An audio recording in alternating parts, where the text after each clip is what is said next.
It's not very often that we get the chance to be together, but it's what I love about this conference is that how often do you get to be in the room with 300 other animal lovers? So, and I love that I think this is the first time that we actually have animals in the room right now with us, right? So that's awesome. I hear them barking, Finn and Lola.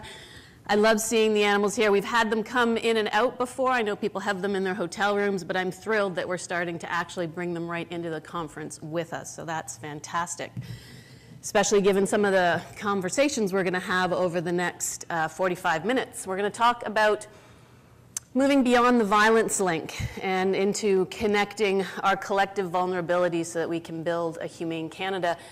And that's not an easy conversation. It's probably not an easy Sunday morning conversation, and I know it's something that we all deal with in our own lives and our own jobs. I thought we could start by actually having a few minutes to talk to each other about why we do the work we do. What does it mean to you to be humane? Who's in your humane circle? And who are you working to help and why? So those are a lot of big questions, and I'm only going to give you a couple minutes to engage in that conversation. But again, we're in that room with 300 other people that really understand why you're here and what you're doing. So please just turn to the people around your table, pick one or two people, and have a few minutes to answer those questions. Pick one, do them all. So why do you do the work you do? Who's in your humane circle? And why? Who are you working to help and why?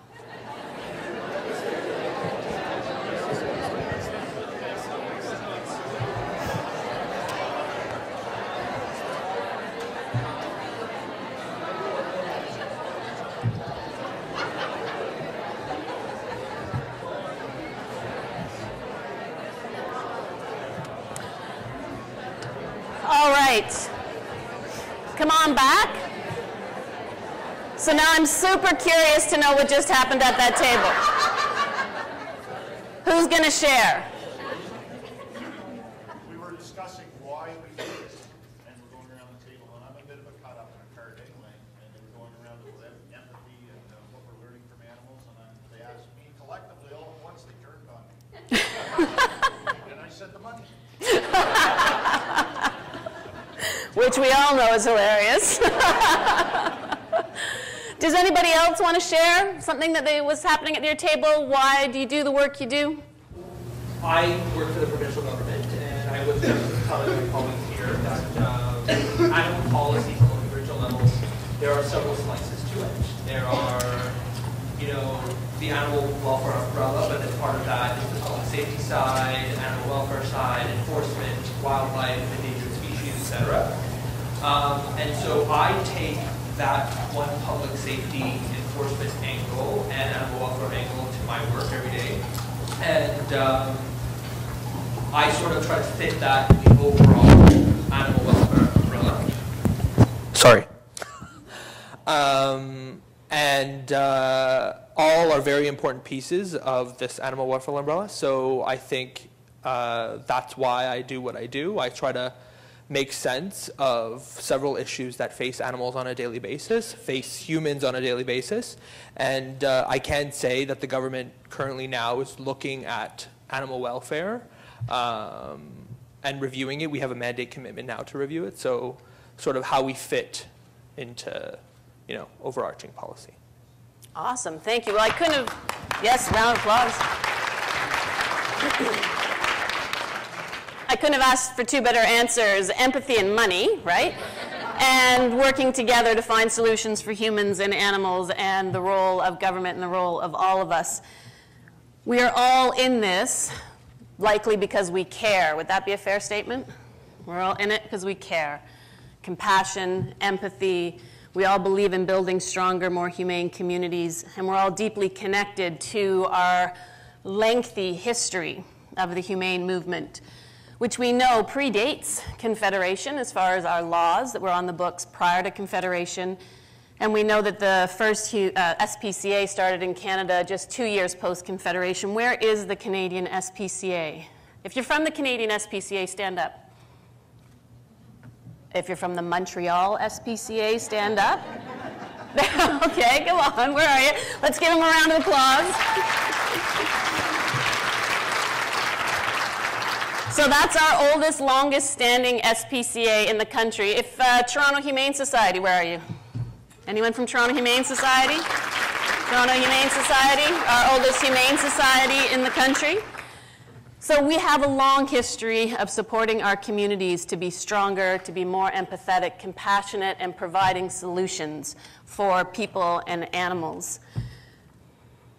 A little bit about the Canadian Federation of Humane Societies. We are celebrating our 60th anniversary, as Linda told you all. And we represent humane societies and SPCAs across the country. We represent them in every province and territory, coast to coast to coast. There are 115 humane societies and SPCAs in Canada, and we represent 55 of them. We just brought on 4 new members in the last 3 weeks, which is very exciting. So we're increasing all the time. We hope to have all 115 humane societies working with us. We're not an organization of governance. We are an organization, a federation, where people come together because they want to address issues at the national level in order to help better the lives of animals. We believe in a humane Canada. That's our vision. Does anyone else share that vision? If you do, I want you to raise your hand. Who here shares a vision of a humane Canada? Awesome. That's fantastic. So we want you all to join us, whether you join as a member or you join as an associate. There's a place for you at the Canadian Federation of Humane Societies. And what I want to talk to you today about is how do we build that humane Canada? And the need to look back about 200 years, I believe, in order to find a thread that we dropped in building our country and in building our communities.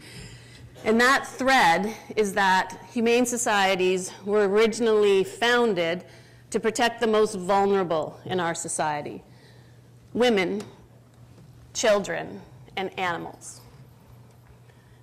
It was understood a couple hundred years ago that they were inextricably linked, that emancipation and protection of all was important and they weren't seen as separate. Many of you who have humane societies will know this from your history. The Toronto Humane Society, for example, protected children and animals at their outset. And around the beginning of the 1900s, we see that the women's movement, the children's movement, and the animal movement split off. And I think it's time that we come back together and that we just start to see it in a more integrated way. And I believe most of you, and what I'm about to say is not going to come as a surprise because we all work in this area together, but it is a call to remind ourselves that we need to pick that thread back up from a couple hundred years ago and weave it back into our daily work.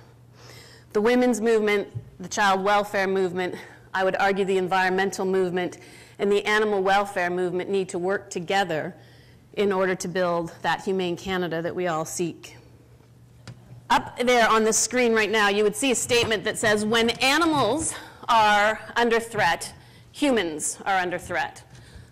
When humans are under threat, animals are under threat. Does anybody know that quote? It's a quote from Phil Arkow, who is one of the leaders of the violence-linked movement in the United States. And it basically is a recognition that animal maltreatment does not occur in isolation. Does anybody know the term the violence link? How many people know the term the violence link? Okay, great. So we're going to talk more about that concept and the idea that they don't happen in isolation, and that there are some very specific ways that we see violence against animals and violence against people occurring in our communities. The violence link sees that animal abuse is a sentinel indicator, and it's the tip of the iceberg, often the first signs of other forms of family violence and community violence, and that intentional abuse in any form must be taken seriously, that we are far beyond that time where it was just, well, boys being boys, or, well, it was just, it was just an animal. And we all know that, and we need to get out there and continue to convey that message far and wide. And that by knowing that there is a link between family violence, human violence, and animal violence, agencies can often get involved earlier on and prevent violence from continuing to move forward. And I want to talk to you about 4 ways that we see violence between people and animals linked. One of the ways we most commonly see links between animal violence and human violence is family violence, and that perpetrators of family violence not only subject their human companions, or the humans with them, to violence, they also often inflict violence on the animals. Sometimes it's neglect, sometimes it's harm, and sometimes it's killing the companion animal or the farm animal as a method and way of controlling their victims. And I want to make sure that we often talk about companion animals, but there's great work coming out of Saskatchewan SPCA, Alberta SPCA. There's working to remind us that it's not just companion animals. It's any animal that the person cares about. So if you are a farmer and you care about your farm animals, they also can be used to control a violent situation inside your home and in your life. 71% of individuals that seek refuge from domestic violence and enter into a safe shelter report that their perpetrator exerted abuse on their family pet or their farm animals through methods such as threat, injury, or murder. And a recent Alberta study showed that 35% of women who had escaped an abusive relationship and who owned animals faced an act or threat of harm to those animals as they were in that relationship. Perpetrators typically use animals in one of three ways, or in all three ways. They use them in order to coerce, control, and intimidate children and women to ensure that they remain silent about the violent situations. They use animals as tools of revenge if an action is taken. So, for example, a woman who is fleeing a violent situation is often that is the single most dangerous moment in her life. If it is found out that she is working to leave the relationship, an act of violence committed against her animal may very well hold her in place as a tool of revenge. They also the perpetrators use fear for the life and the well-being of a family pet or a farm animal as a tool to ensure compliance of the victim. So if they don't do what they're told, then the threat of violence against the animal is used. Those of you who are from Ottawa will know the case of, most commonly we call it Breezy, and so it happens all the time. Breezy was a dog that in 2013 was caught up in a cycle of family violence where a son was was having a terrible altercation with his mother. He couldn't get to his mother, who was behind closed doors, and so he attacked the dog. And he beat the dog with a shovel until he was certain the dog was dead. And he did this in front of a large number of people who were calling 911 in order to do something about it. When he thought the dog was dead, he put it in a wheelbarrow and wheeled it to a dumpster and threw the dog in the dumpster. The police came, the Ottawa Humane Society came, and they noticed a sign of life in Breezy, the dog's name now, and took her in and spent close to a year of Ottawa Humane Societies in the room. They'll be able to verify how long they took care of Breezy. It took a lot of rehabilitation. She's now living in a home with a family, which is amazing. The reason I point out this story is because it's happening around us all the time. This happened right out in front of people, so something was able to be done about it. And then an amazing prosecutor named Tara Dobeck here in Ottawa took that case to court and was able to get the longest jail sentence to date, 2 years, for this act against Breezy. So we are starting to see a shift, and we need to see more of those shifts in the way that our court systems treat family violence and the animals that are caught in that system. Very often that sexual abuse of animals is tied to sexual abuse of women and children, and that the deviant behavior either co-occurs or it is applied by the same perpetrator at a separate time, and that they always use the animal, or they can use the animals as a way to introduce the sexual act to a child. They can use it as a leverage tool to force the victim into submission as a punishment, and they can use the animal to actually commit the act on the child or the woman. And it's one of those things that I've started talking about a great deal, and I never thought I would be speaking about sexual violence against animals to this degree. And it's interesting because when you do talk about it, what I see a lot of is people cast their eyes down, people look the other way, media doesn't want to talk about it. Politicians certainly don't want to talk about it. One of the things that people will often say, and I just had this said to me a couple days ago, which is, well, that doesn't happen in Canada, right? So we don't have to deal with this. We don't do it here. In the last 18 months, we've seen 3 major cases move through our court systems where sexual abuse of children and sexual abuse of animals are tied together. I'm not going to go into them. I'm not here to terrorize you about them. But I will mention the court case, the Supreme Court case, that is really why we're talking more and more about bestiality and sexual abuse of animals. In June of last year, unfortunately, a case wound its way through to the Supreme Court, coming up from the BC courts, about bestiality, where a father had been sexually abusing his daughters, and he did use the family pet in that scenario. The BC court found that it was an act of bestiality, a criminal act. He appealed that, and the appellate court found that it was not an act of bestiality because penetration did not happen. Even though he tried to get the dog to penetrate his daughters, he just couldn't. So then it went to the Supreme Court. The Crown took it to the Supreme Court, and unfortunately it was determined that the wording in our legislation right now is old, out of date, and such that while the average Canadian understands that bestiality, would understand commonly that bestiality means any form of sexual violence, our laws are not written that way. So it is a problem in Canada, and our government did in the 1980s recognize that because it is illegal to commit an act of bestiality in front of a child. So our laws do recognize the inherent link between the two and the vulnerability of those two, but we haven't been able to get the laws updated now enough to ensure that all forms of sexual violence against animals are illegal in Canada. The next way we see the link playing out is in the gateway crimes. So this is probably the most common way that people think about, people beyond those in this room, because we all work with these issues in many ways. But it's that common idea, a serial killer likely started abusing animals, right? We think about a Jeffrey Dahmer, we think about Luca Magnotta, the fact that they use the animal violence either as a child to desensitize themselves or to practice different forms of violence, and then they typically move on. Doesn't mean that every person who commits an act of violence is a serial killer, or a serial rapist for that matter.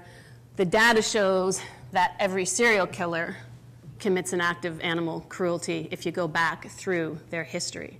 So it's an important area for us to be looking at, not only for the animals, but also for the humans.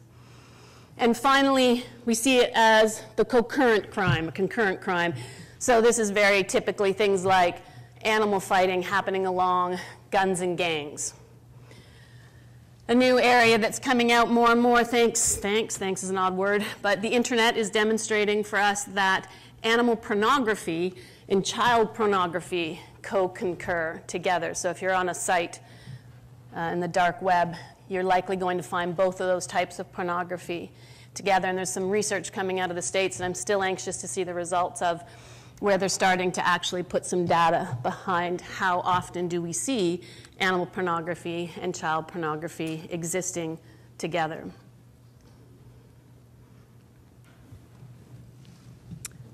The other area I want to mention is the damage of animal abuse and child maltreatment. These are some of the statistics that we see coming out. There is a lot of statistics once you start to dig in here. There's a lot of research, and there was a lot of talk about the violence link probably about 10 to 15 years ago, and we're seeing it coming back into our consciousness as an important area for us to be focusing on and talking about. And so this is just some of the data on what we see happening, and I'm going to have to step forward to read this, but the first one, children exposed to parental domestic violence are more likely to abuse animals than children who are not. The one that always gets me, I'm not going to read all of them for you, but the one that always gets me is 78% of children who experience threats or harm took action to protect their pets. So not only are they caught up in the cycle of violence, they're putting their own selves in harm's way. Abuse is often cyclical and intergenerational, and the earlier we can intervene, the better chance we have to break those cycles of violence that may continue to play out in children's lives as they become older. As our community refocuses our attention on the violence link here in Canada, as we start to see that this is going to become an important area in the next 3 to 5 years, I think we're going to be hearing more and more about this. We're also seeing a deeper understanding and appreciation of the vulnerability of humans and animals and how those two interrelate. So remember the title of the presentation being Beyond the Violence Link, into connecting our common vulnerabilities. So beyond the violence link and into the vulnerability link. That recognition that those who are dependent on others for their welfare are vulnerable, and that vulnerable people in society impact on animals and vice versa. And I wanted to talk to you just about a few ways that we see or are appreciating more and more the link between those vulnerabilities. And the first one is the human-animal bond, or the breaking of the human-animal bond. And I talked to you about 2 areas, one that Verna already mentioned for us, which is women fleeing violence. It has been well documented that concern for a pet is a reason that women are delaying leaving a violent situation. A 2003 study found that 55% of domestic violence victims felt that their animals provided emotional support for them, which then provides the reason why a 2007 report found that the concern for animal safekeeping delayed 48% of women from actually seeking domestic violence shelter services, especially among women who did not have any children.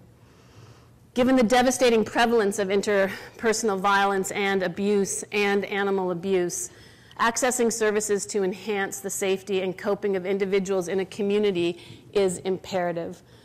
I believe that a Humane Canada means a woman can flee violence and go with her animal and be co-located. Does anybody agree with me?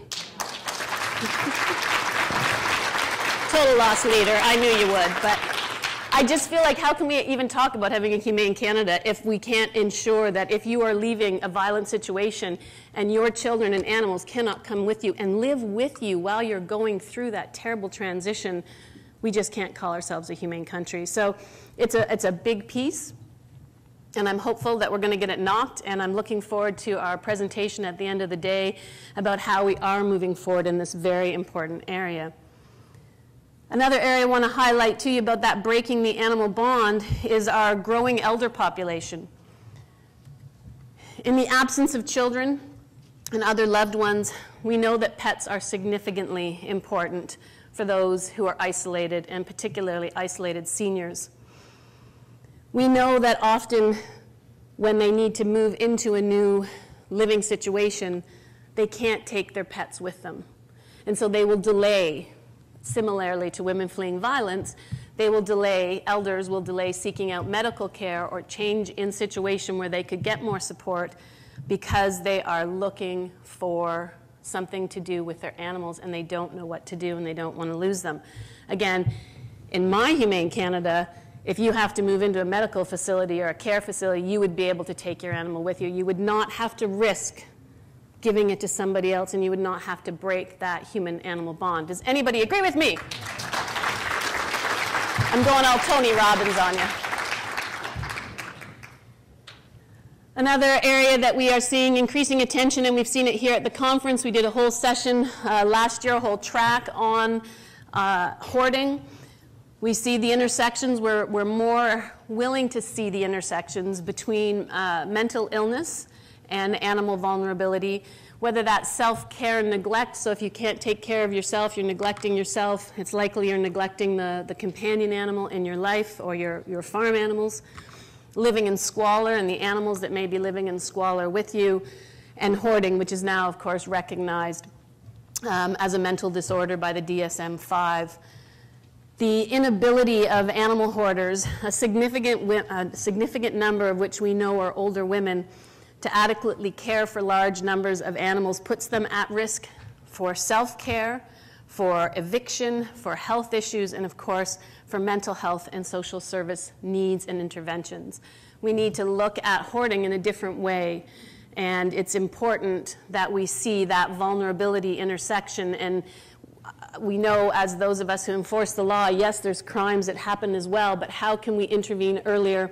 How can social services being called into a squalor situation report to an animal welfare agency if they see animals suffering? And likewise, if an animal welfare agency is called in to deal with a hoarding situation, how can they access social services, mental health services, to help the person who is in that situation?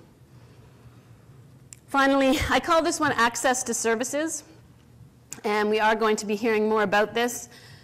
I'm going to talk to you about it from a very specific angle, which is street-involved youth.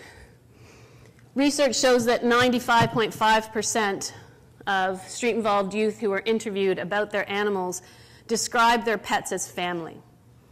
91% described their pets as their best friend. 82% describe their pets like a child. Michelle Lem, who's in the room with us right now from Community Vet Outreach, did research on the relationship between street-involved youth and their pets. And I thought some of these statements were very illuminating. 47.2% stated that they had decreased their use of drugs and alcohol because of their pet. 60% reported avoiding getting arrested because of their pet. 59% reported that having a pet gave them a reason to live, and 46% reported that having a pet saved their lives. When you think about the intensity of that relationship, what happens to that person's heart when they can't access vet services for their animal? When they have to watch their animal suffer because they can't get to a vet or they can't afford a vet? How do we deal with that in a Humane Canada? How do we make sure that anyone who is in a vulnerable situation, whether it's vulnerably housed, street-involved youth, or lack of money and resources, can actually care for their pets if they can't access those services? It's a critical question.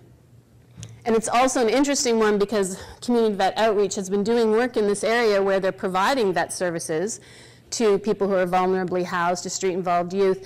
And they're finding that when people bring their animals in, they can also encourage them to access social services for themselves. So we see they'll be willing to access the vet services for their animals, but not necessarily for themselves until they come into that situation. So how do we recognize that vulnerability link? Those three areas are just the tip of the iceberg of different ways we're seeing vulnerability linked, human vulnerability and animal vulnerability. And I thought this was a great quote. A growing body of evidence suggests that bonds formed or broken with companion animals reverberate and resonate across a lifespan.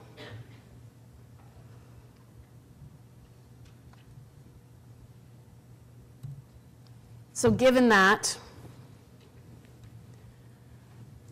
it reverberates, given that all that we've talked about, what do we do about the cycles of violence and vulnerability? How do we link them all up together so that we can help interrupt some of these terrible events that continue to see more violence that impacts our lives as humane societies and SPCAs, animal welfare providers, veterinarians, academics, everyone in this room? What's the solution? Well, there's lots of them, and you're all going to have different solutions, but certainly the most important solution is that we take a holistic approach, that we reach out beyond our local community of humane societies and SPCAs and animal welfare people, and we start to have conversations with social services, healthcare, enforcement, prosecution, allied professionals in order to collaborate on issues of violence and vulnerability. I want to talk about three areas that we can focus on in building our framework, and the first is One Welfare. And today we have a track in the conference called One Welfare, and this is the concept of taking that holistic approach in order to view the issue of welfare together, humans and animals, and promote the recognition of violence and vulnerability link. Human service organizations and animal welfare organizations can work together to create integrated working groups in order to deal with these issues of violence and vulnerability. It can be as simple as some of the work that Safe Pet Ottawa is doing, and they're here in the room, and they're going to be presenting as well in order to ensure that they're linking up with veterinary services and social services to provide a safe pet network that women can put their animals into while they are moving on from a violent situation.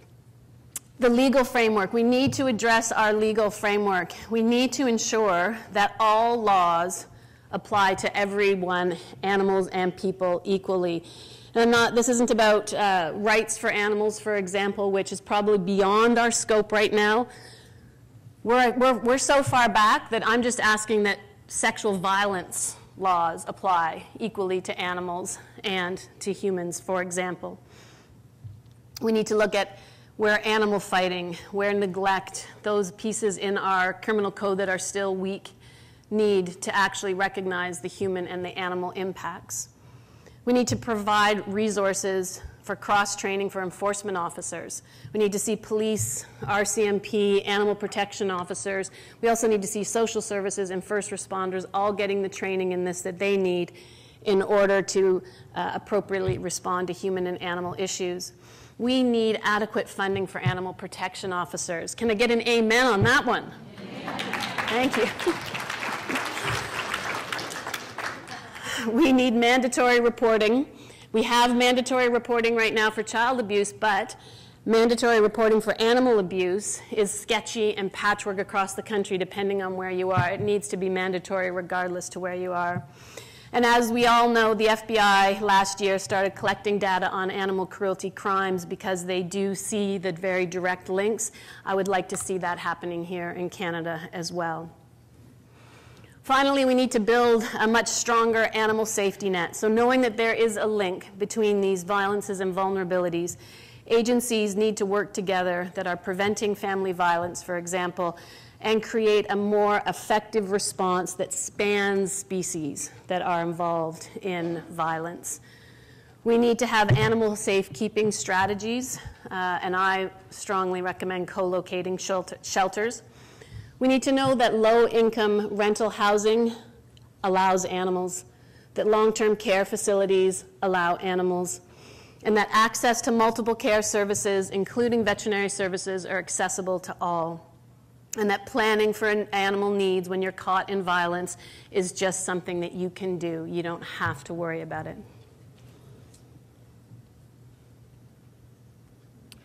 A word about thinking out of the box, programming out of the box. I wanted to give you a brief update on what CFHS is doing and how we've come to be at where we are today in thinking about how do we improve the situation for animals. We started a program 2 years ago called the National Center for the Prosecution of Animal Cruelty because, believe it or not, prosecuting animal cruelty is difficult. And we wanted to see that if we had the laws in place, if we have the best laws in the world in place, but we actually aren't able to enforce and prosecute and convict, and therefore provide the deterrent to not have more animal cruelty happening, then where are we at? So we took a look at all the different pieces that make it difficult for prosecution of animal cruelty, and we started to work with an amazing group of prosecutors from across the country to design a program called the National Center for the Prosecution of Animal Cruelty. This program provides support, resources, tools, and training, and peer-to-peer support for prosecutors and allied professionals, so enforcement officers from SPCAs and humane societies, veterinarians, in order to better prosecute animal cruelty. And it was in this conversation and in this community that we started to talk about the need to really focus on the violence link and to bring more and more different stakeholder communities into this conversation. And so I'm thrilled to tell you that we're going to be hosting the first national Canadian Link conference here in Ottawa in December 5th and 6th. And so I invite you all to come.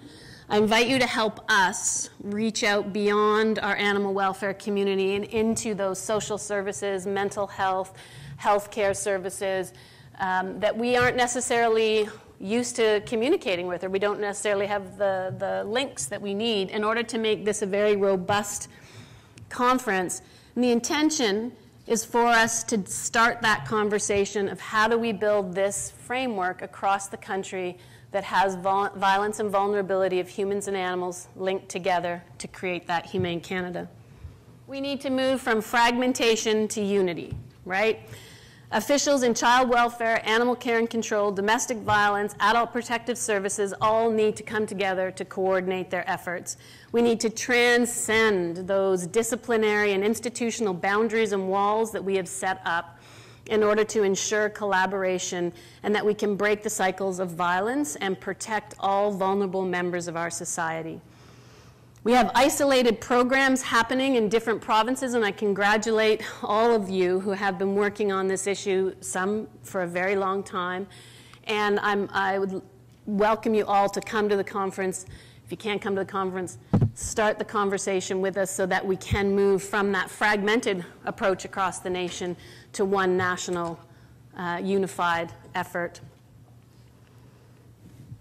We need to take this from the fringe.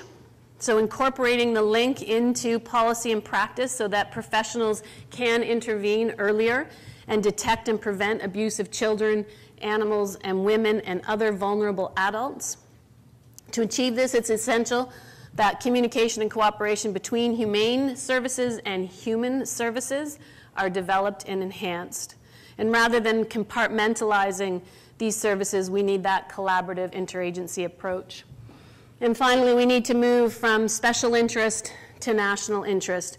We need to move beyond this ideological battle that we see transpiring. Some of you who are watching C246, for example, the debates on that ideological battle between use of animals and not use of animals. And I don't even know if we were talking about animals anymore by the end of that battle.